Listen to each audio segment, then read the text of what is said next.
The auctioneer's gavel cracked like thunder, and Maverick Stormwind's blood turned to ice in his veins. Standing on the weathered wooden platform in Copper Falls Town Square, bound by debt and desperation, was the only woman he'd ever loved. Serafina Munglo, her violet eyes blazing with defiant fury, even as tears carved silent tracks down her dirt-smudged cheeks. Sold to Mr. Cornelius Grimthorne for $800. The auctioneer bellowed, his voice cutting through the jeers and catcalls of the gathered crowd. Maverick's calloused hands clenched into fists as he watched the wealthy. Mine owner approached the platform with a predatory smile. For 3 years, he'd loved Serafina from afar, content to be just another ranch hand stealing glances at the banker's daughter during Sunday services. Now she was being sold like livestock to pay her dead father's gambling debts, and every fiber of his being screamed for action. "No," he growled, pushing through the crowd with the determination of a man who'd finally found something worth fighting for. Grimthorne was already climbing the platform steps, its expensive suit and leering grin, a stark contrast to Seraphine's torn calico dress and proud bearing. At 45, he owned half the silver mines in the territory and had buried 2 wives already, both under mysterious circumstances that the law had never properly investigated. "Wait," Maverick's voice boomed across the square as he vaulted. Onto the platform in one fluid motion, "I challenge the sale." The crowd fell silent, sensing drama better than any traveling show. Auctioneer Pete Blackwater, nervous man who'd conducted everything from cattle sales to property seizures, looked uncertain as he glanced between the towering ranch hand and the richest man in 3 counties. "Can't challenge a legal auction." "Boy," Grimthorne sneered, his pale eyes glittering with malice. "The girl is mine now, bought and paid for." Actually, Seraphine's clear voice cut through the tension like a blade. Territorial law states that any debt auction can be superseded by a higher bidder within 60 seconds of the gavel fall. Her chin lifted defiantly as she stared down at the man who thought he owned her. "I may be many things, Mr. Grimthorne, but I'm not ignorant of the law."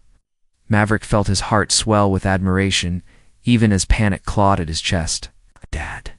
Exactly $47 to his name, barely enough to buy a decent horse, let alone outbid the wealthiest man in the territory. $850, he declared, his voice steady, despite the impossibility of his situation. Grimthorne's laughter was like broken glass. "You a common cowpoke? You don't have 850 cents, let alone dollars?" "The bid stands if he can prove he has the money," Blackwater said nervously, consulting his leather-bound book of auction regulations. "Territorial statute requires proof of funds within 5 minutes of the challenge." Seraphine's eyes met Maverick's across the platform, and in that moment, something electric passed between them. She'd noticed him too, the quiet ranch hand who'd helped her when her horse had gone lame last spring, who'd tipped his hat with genuine respect rather than the calculating interest of other men, who'd never once looked at her like she was property to be acquired. 5 minutes to produce $850, Blackwater announced, consulting his pocket watch. "Time starts now." The crowd began to murmur and place bets on whether the unknown cowboy could possibly match his bold words with cash. Grimthorne stood with his arms crossed, supremely confident that this interruption would end with public humiliation for the upstart ranch hand. But Maverick was already moving, his long strides carrying him toward the edge of the square where a familiar figure sat astride a magnificent black stallion. Zephyr Nighthawk, his best friend and fellow ranch hand, had been watching the proceedings with the calculating eye of a man who'd learned to read people and situations with deadly accuracy. Zeph Maverick called urgently. "I need every dollar you have, now." Without hesitation, Zephyr dismounted and began pulling bills from various pockets. "Been saving for my own spread," he said quietly, pressing the money into Maverick's hands. "But some things are more important than land." "For minutes," Blackwater called out. Other ranch hands began gathering around them, men who'd worked alongside Maverick for years, who'd seen his character tested in 100 small ways and found it true. One by one, they emptied their pockets, their saddlebags, their secret stashes of savings. "She don't deserve what Grimthorne's got planned," muttered old Cedar Ironwood, pressing his life savings into the growing pile. "Take what you need, son." As the seconds ticked away, something miraculous began to happen. The crowd's mood shifted as word spread about what was occurring. Women who'd watched Serafina grow up began urging their husbands to contribute. Shop owners emerged from their stores with donations. Even the local pastor appeared with the church's emergency fund. "Time," Blackwater called, just as Maverick leaped back onto the platform with a bulging leather pouch. The crowd held its collective breath as the auctioneer counted the money with painstaking care. 800, 820, 840-5, 840-8, ... Grimthorne's smile began to return. 840-9, ... 50, ... 50-1, ... $852. Blackwater announced. The square erupted in cheers as Seraphine's bonds were cut, and she stumbled forward, free but overwhelmed by the magnitude of what had just occurred. Maverick caught her as she swayed, and for a moment they stood frozen in each other's arms while chaos swirled around them. "Why?" she whispered, her violet eyes searching his face. "Because," he said simply, "some things are worth everything." The aftermath of the auction left Serafina legally free, but practically destitute, while Maverick found himself the owner of debts he couldn't comprehend and the target of Grimthorne's barely contained fury. As the crowd dispersed and the reality of their situation set in, the enormity of what they'd done and what it meant began to unfold. "You have no idea what you've unleashed," Grimthorne hissed as he passed them on his way to his carriage. "That girl comes with more baggage than you know, cowboy. Her father didn't just owe money to the bank."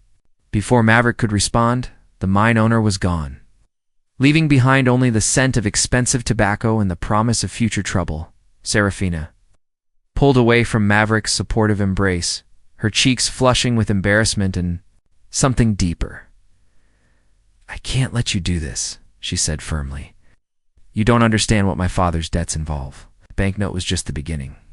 "Then explain it to me," Maverick replied, his steady gaze never leaving her face. "Whatever it is, we'll face it together."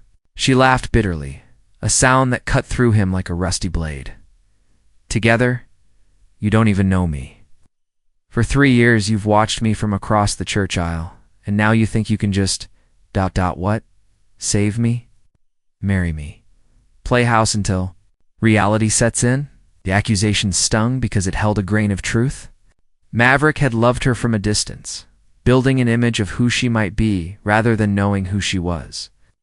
But seeing her fierce independence even in the face of being sold like chattel had only deepened his admiration. "You're right," he admitted, surprising her with his honesty. "I don't know your favorite color or how you take your coffee or what makes you laugh, but I know you quoted territorial law from memory while standing on an auction block. I know you faced down the richest man in the county without flinching. And I know that whatever your father's debts involve, you're strong enough to handle the truth." Serafina studied his weathered face, searching for signs of the weakness or ulterior motives she'd learned to expect from men. Instead, she found only steady determination and something that looked dangerously like genuine respect. "My father wasn't just a banker," she said finally. "He was also a gambler, a drinker, and apparently a man who made deals with very dangerous people. 3 days ago, before he died, a man came to the house, called himself Viper Shadowbane. That my father owed him $5,000 from a poker game in Denver, plus interest." Maverick felt his blood chill. He'd heard whispers about Shadowbane, a gunslinger and loan shark who collected debts with bullets when necessary. If Seraphine's father had been foolish enough to borrow from him, "Shadowbane gave me 2 weeks to come up with the money," she continued, her voice steady despite the fear in her eyes. "When I couldn't, he suggested I might work off the debt in one of his establishments in San Francisco. That's when I decided the auction block was preferable to ... other alternatives." The pieces of the puzzle began falling into place. Grimthorne's confidence, his cruel smile, the way he'd spoken about having her sold to him. He'd been working with Shadowbane, planning to buy her debt along with her body. "How long do we have?" Maverick asked quietly. 8 days. 8 days to find $5,000 plus interest, or watch the woman he loved disappear into a life worse than death. And the impossibility of it should have crushed him, but instead Maverick felt something like relief. At least now he knew what they were fighting. There's something else, Serafina added reluctantly. Shadowbane isn't working alone. He has 3 men with him, all with reputations for violence. And word is, they've been asking questions about you since the auction. Before Maverick could respond, Zephyr appeared at his elbow, his usually easygoing expression grim with concern. "We need to get you both out of town," he said urgently. "Grimthorn's been talking to some unsavory characters. There's word that strangers have been seen asking questions about the auction."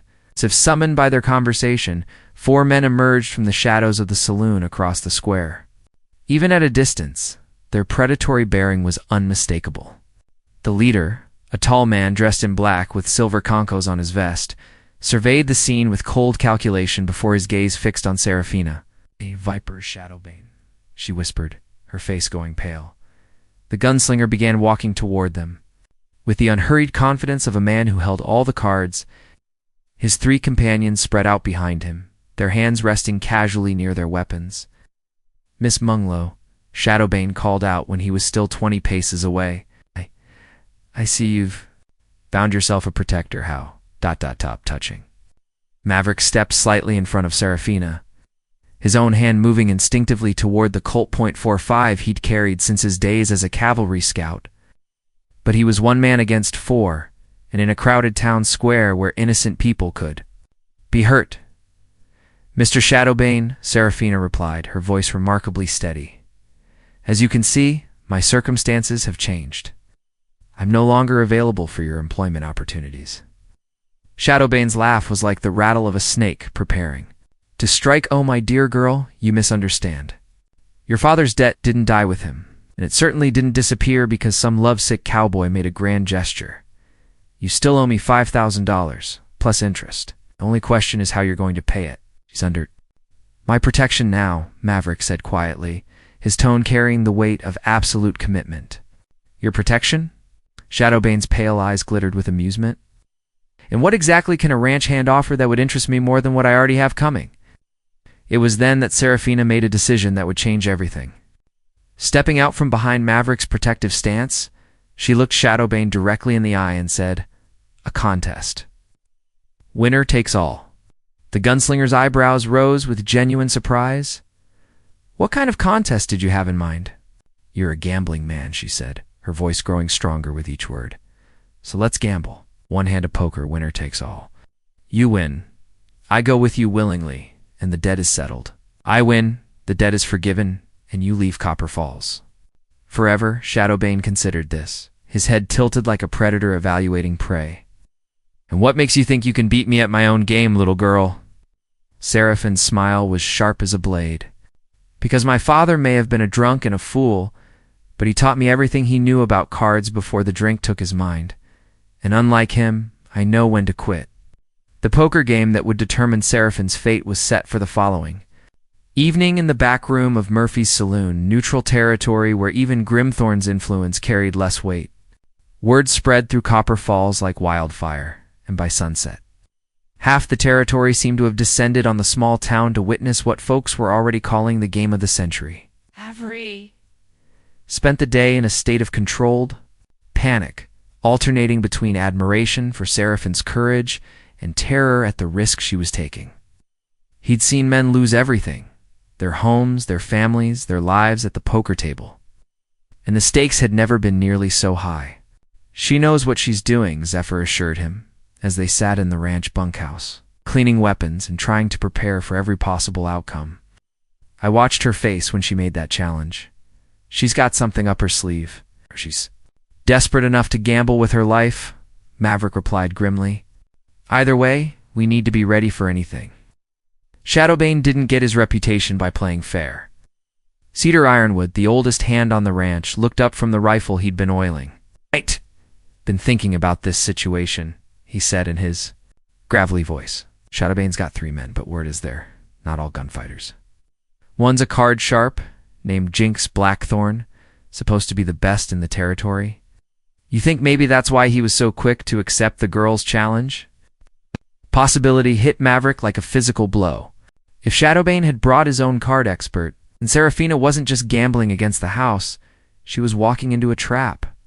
Meanwhile, in the cramped room above the general store that served as her temporary home, Serafina was having her own moment of doubt. She sat before a cracked mirror, brushing her long auburn hair and trying to calm the butterflies in her stomach. The truth was, she hadn't played serious poker in 2 years, not since the night she'd realized her father's addiction was destroying everything they had, but she remembered everything he'd taught her during those long nights when the grief of losing her mother had driven him to the bottle and the cards. How to read tells, how to calculate odds, how to bluff with conviction. Most importantly, she remembered his cardinal rule: never gamble what you can't afford to lose. The irony wasn't lost on her that she was about to bet her freedom. It's the one thing she couldn't afford to lose. A soft knock at her door interrupted her brooding. She opened it to find Maverick standing in the hallway, his hat in his hands and concern etched in every line of his face. "I came to see if you needed anything," he said quietly, "and to ask if you're sure about this." She stepped aside to let him enter, acutely aware of the impropriety, but past caring about social conventions. "Are you trying to talk me out of it?" "Maybe," he admitted. There has to be another way. We could leave town tonight, head west where Shadowbane's reach doesn't extend. Start over somewhere new, spend the rest of our lives looking over our shoulders." Serafina shook her head. "No, Maverick. I won't live in fear, and I won't drag you into a life of running from shadows." He studied her face in the lamplight, seeing the determination that had first captured his heart. "Then let me be there with you.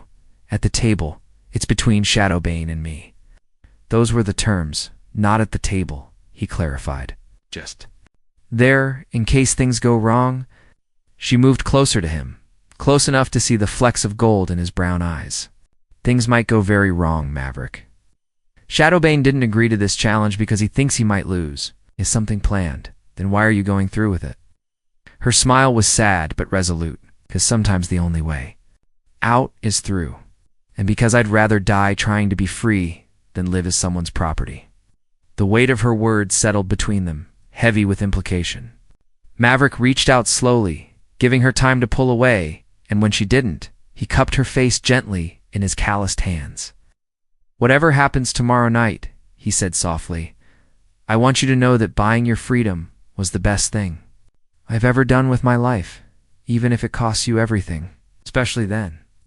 She leaned into his touch, allowing herself this moment of tenderness before the storm. "I need to tell you something about why I accepted your bid, why I'm willing to fight for this freedom you bought me. You don't owe me explanations." "Yes, I do." Her violet eyes met his steadily. "I've been watching you two, Maverick Stormwind. For 3 years, I've seen how you treat the horses with patience. How you help old Mrs. Patterson with her fence repairs without being asked. How you tip your hat to the preacher's wife with the same respect you show the banker's widow. I've seen your character and she paused, gathering courage. "I've been half in love with you since the day you helped me with my lame horse." The confession hung between them like a bridge across an impossible chasm. Maverick's thumb traced the curve of her cheekbone, his touch reverent. "Only half?" he asked with the ghost of a smile. "I was trying to be ladylike," she whispered. He leaned down slowly, giving her every opportunity to stop him, and when their lips met, it was with the desperate tenderness of people who might not have another chance. The kiss tasted of hope and fear and promises that might never be kept. When they finally broke apart, both breathing hard, Serafina rested her forehead against his chest. "If I lose tomorrow night, you won't. But if I do, promise me you won't try to follow. Promise me you'll let me go and find someone who can love you without bringing danger to your door." Maverick was quiet for so long that she looked up, worried she'd overstepped. What she saw in his eyes made her breath catch. "I can't promise that," he said simply, "because I'd follow you into hell itself, if that's what it took." Outside, thunder rumbled in the distance, and the first fat drops of rain began to splatter against the window. The storm was coming, in more ways than one. The back room of Murphy's saloon had been transformed into an arena of tension and anticipation. Tobacco smoke hung thick in the air, mixing with the scent of whiskey and fierce sweat as nearly 100 spectators crowded into a space meant for 20. Money changed hands as bets were placed, with odds heavily favoring Shadowbane despite. The sentimental support for the local girl, Serafina, entered precisely at the appointed hour. Wearing her mother's black silk dress, the one piece of finery that had survived her father's debts, the dress made her skin look porcelain pale, and her violet eyes seemed to glow with inner fire. A hush fell over the crowd as she walked to the table with her head held high. Every inch the lady, despite the circumstances, Shadowbane was already seated. His black hat tilted at a rakish angle and a thin cigar clenched between his teeth. Beside him sat Jinx Blackthorn, the card-sharp seater had mentioned, a thin, nervous man with quick hands and shifty eyes. The presence of a professional gambler at what should have been a private game confirmed Maverick's worst fears.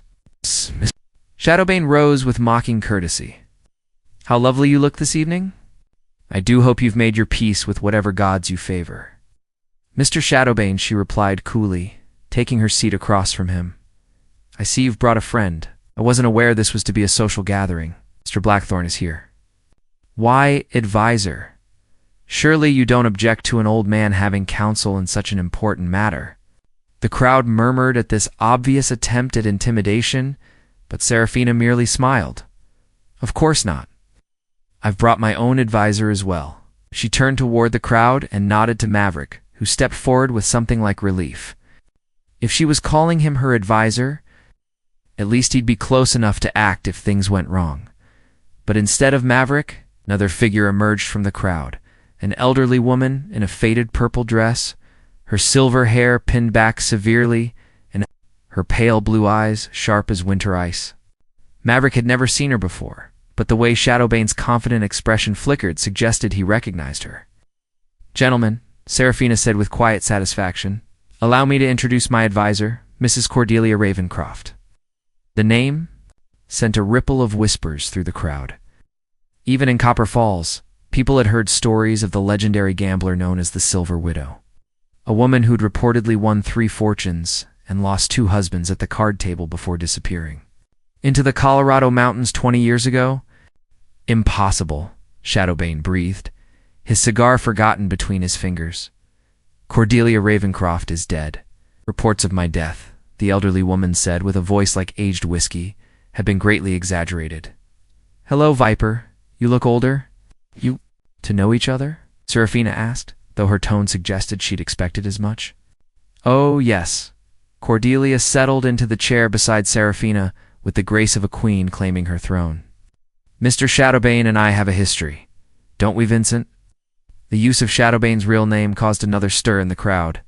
The legendary gunslinger's mask of cool control was beginning to crack, revealing something like genuine unease beneath. "That was a long time ago," he said tightly. "It's not so long that I've forgotten how you cheated me out of my ranch in Durango," Cordelia replied, pleasantly. "Or how you had my husband shot when he tried to prove the cards were marked." Maverick felt pieces of a larger puzzle clicking into place. This wasn't just about Seraphine's debt. It was about old wounds and older vengeances. "Perhaps, Cordelia," continued, "we should discuss the rules of tonight's game. I assume you'll be using your own cards?" Shadowbane's laugh was forced. "Of course, I always provide the cards, naturally. And I suppose you'll object if I examine them first. That would be ... unusual. So would bringing a card sharp to what was agreed to be a private game between you and Miss Moonjo." Cordelia's smile was sharp as a blade. "But then, you always did have trouble playing fair." The tension in the room ratcheted up another notch as the 2 veteran gamblers faced off. Across the table, Shadowbane's 3 men shifted restlessly near the door, hands moving closer to their weapons. While Maverick and the other ranch hands positioned themselves strategically around the room. "Enough," Serafina said firmly, her voice cutting through. "The building hostilities. We're here to play poker, not relitigate the past. One hand, winner takes all. Those were the terms." Shadowbane nodded slowly, his pale eyes never leaving Cordelia's face. "One hand. But I choose the game. 5-card stud. No draw." Agreed, Serafina said before Cordelia could object. Deal the cards. As Shadowbane reached for the deck, Cordelia's hand shot out to stop him. Actually, I think we should use a fresh deck. For fairness? She produced a sealed pack from her reticule and placed it on the table. House cards, still in the wrapper. Shadowbane stared at the unopened deck as if it were a coiled rattlesnake. I insist on using my own cards. Duh. And I insist on using neutral cards, Cordelia replied sweetly. Unless, of course, you have some reason to prefer your own deck. The standoff stretched for long moments while the crowd held its collective breath. Finally, Shadowbane nodded curtly. Fine. House cards it is. As Cordelia broke the seal and began shuffling with practiced expertise, Maverick caught Seraphine's. She gave him the slightest nod, whatever plan she and the mysterious Mrs. Ravencroft had hatched. It was working so far, but Maverick couldn't shake the feeling that the real game was just beginning. Cut the cards, Miss Munglow, Cordelia said, placing the deck in front of Serafina as she reached for the cards. Seraphine's fingers brushed against something hidden beneath the table. A small derringer that Cordelia had somehow passed to her during the confusion. The weight of the tiny pistol in her palm was both comforting and terrifying. Gentlemen, Cordelia announced, as she prepared to deal, let the game begin. Thunder crashed outside, and the first cards hit the table with the finality of fate. The first card landed face up in front of Serafina, the Queen of Hearts, its red ink seeming to pulse in the lamplight like a beating heart. Shadowbane received the Jack of Spades, dark and ominous against the green felt. The crowd pressed closer, their collective breathing creating a suffocating atmosphere of anticipation. Cordelia dealt the whole cards with practiced precision. Aged hands steady as stone. Serafina lifted the corner of her hidden card just enough to glimpse it, the King of Hearts. A good start, but in 5-card stud, everything depended on what came next. Queen bets, Cordelia announced. Serafina pushed $20 into the pot, a significant sum, but not enough to reveal the strength of her hand. Shadowbane called without hesitation, his pale eyes never leaving her face as he searched for tells. The second up card. 7 of diamonds for Serafina, 9 of clubs for Shadowbane. Still nothing definitive, but Serafina could feel Cordelia's slight nod of approval from beside her. Queen 7 still bets, Cordelia said. This time Serafina pushed $50 forward, earning murmurs from the crowd. It was a bold bet for such mediocre showing cards, but she needed to build the pot if her plan was going to work. Shadowbane studied her carefully before calling, adding, interesting strategy, Miss Munglow. Most ladies would play more... conservatively. Not most ladies, she replied evenly. The third up card changed everything. Serafina received the Jack of Hearts, giving her a straight draw if the final cards fell right. Shadowbane got the Jack of Diamonds, pairing his showing Jack and taking the betting lead. Pair of Jacks bets, Cordelia announced. Shadowbane's smile was predatory as he pushed $100 into the pot. Let's see how brave you really are, my dear. Seraphine's heart hammered against her ribs, but her voice remained steady. Call and raise 200. The crowd gasped at the aggressive play. With only $300 left from the auction. Money, she was betting everything on cards that hadn't been dealt yet. Shadowbane's eyebrows rose in genuine surprise. My, either you have something exceptional or you're bluffing magnificently. He studied her face intently, looking for any crack in her composure. Call, the 4th up card. 10 of hearts for Serafina, completing her straight draw, if she could catch the ace or 9. For Shadowbane, the 4 of clubs, no help at all. Still Jacks to bet, Cordelia said, but her voice carried a note of tension now. Shadowbane pushed his remaining money forward, nearly $2,000. All in, Miss Munglow. Time to see what you're really made of. The crowd fell silent. As death, Serafina stared at the mountain of money in the pot, knowing that calling would commit every dollar Maverick and his friends had scraped together, plus the $300 she had left. If she lost, not only would she be doomed, but the men who'd tried to save her would be ruined as well. I need a moment, she said quietly. Of course, Shadowbane replied magnanimously. Take all the time you need. Serafina rose from the table and walked to where Maverick stood near the wall, her legs somehow steady despite the turmoil in her chest. When she reached him, she spoke, quietly enough that only he could hear. "I need you to trust me," she whispered, "no matter what happens next." Before he could respond, she turned back to the table and made her decision. Shadowbane's grin was triumphant. "Then, I'm afraid, however," Serafina continued, her voice carrying clearly through the room, "I'd like to make a side wager. Something more ... personal." The gunslinger's interest was clearly piqued. "What did you have in mind?" "If I win this hand, you not only forgive my father's debt and leave Copper Falls forever, you also return the deed to Mrs. Ravencroft's ranch in Durango, the one you stole 20 years ago." Cordelia gasped, her composure cracking for the first time all evening. "Serafina, you can't. And if you win," Serafina continued, ignoring the older woman's protest, "I'll come with you willingly, and Mrs. Ravencroft signs over any claim she might have to recovering her property." Shadowbane leaned back in his chair, his mind racing through the implications. The Durango ranch was worth 10 times what he'd originally paid for it, thanks to recent silver strikes in the area. If he won, he'd have both the girl and undisputed ownership of valuable mining rights. "You're not authorized to make such a wager on Mrs. Ravencroft's behalf," he said carefully. "Actually," Cordelia said, her voice hollow with shock and something that might have been hope, "she is. I signed power of attorney over to her this afternoon in case something happened to me during the game. It was a lie, but a brilliant one." Shadowbane had no way to verify the claim, and the potential payoff was too tempting to resist. "Agreed," he said finally. "But I want to see the cards now. No more delays." Serafina returned to her seat and placed her hand on her whole card. On three. 1. 8. The room held its breath. 2. Shadowbane's confidence radiated from every pore. 3. Both players flipped their whole cards simultaneously. Shadowbane revealed the Jack of Hearts, giving him 3 jacks, a powerful hand. His triumphant shout died in his throat as he saw Seraphine's card. The Ace of Hearts combined with her showing cards. She had a straight 10, Jack, Queen, King, Ace of Hearts. A royal flush in the making, and even without the flush, straight beat his 3 jacks handily. But Shadowbane's shock lasted only a moment before his face twisted with rage. "Possible," he snarled. "You cheated. Had to have cheated." "Cards were shuffled and dealt by a neutral party," Cordelia pointed out mildly, "in front of 100 witnesses. I don't care." Shadowbane was on his feet now, his hand moving toward his gun. No one is that lucky.